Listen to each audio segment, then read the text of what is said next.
नमस्कार मित्रों, भगवान बुद्ध के प्रेरणादायक स्टोरी सुनने के लिए हमारे चैनल को अभी सब्सक्राइब करें। अगर वीडियो पसंद आए तो इसे लाइक और शेयर भी करिएगा।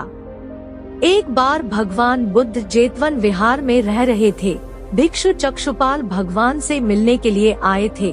उनके आगमन के साथ उनकी दिनचर्या, व्यवहार और गुणों की चर्चा भी हुई। भिक्षु चक्षुपाल अंधे थे।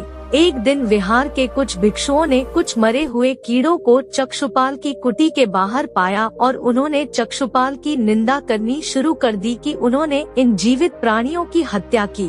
भगवान बुद्ध ने निंदा कर रहे उन भिक्षुओं को बुलाया और पूछा कि क्या तुमने भिक्षु को कीड़े मारते हुए देखा है? उन्होंने उत्तर दिया नहीं। इस पर भगवान बुद्ध ने उन साधकों से कहा कि जैसे तुमने उन्हें कीड़ों को मारते हुए नहीं देखा, वैसे ही चक्षुपाल ने भी उन्हें मरते हुए नहीं देखा और उन्होंने कीड़ों को जानबूझकर नहीं मारा है, इसलिए उनकी भर्त्सना करना उचित नहीं है। भिक्षुओं ने इसके बाद पूछा कि चक्षुपाल अंधे क्यों हैं? उन्होंने इस जन्म में अथवा पिछले जन्म में क्या पाप किए?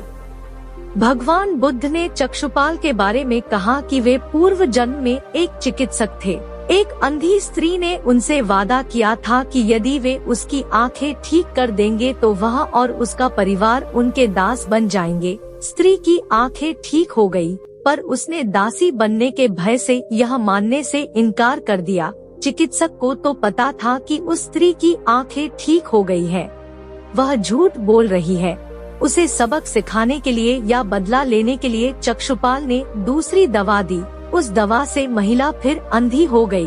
वह कितना ही रोई पीटी, लेकिन चक्षुपाल जरा भी नहीं पसीजा। इस पाप के फलस्वरूप अगले जन्म में चिकित्सक को अंधा बनना पड़ा।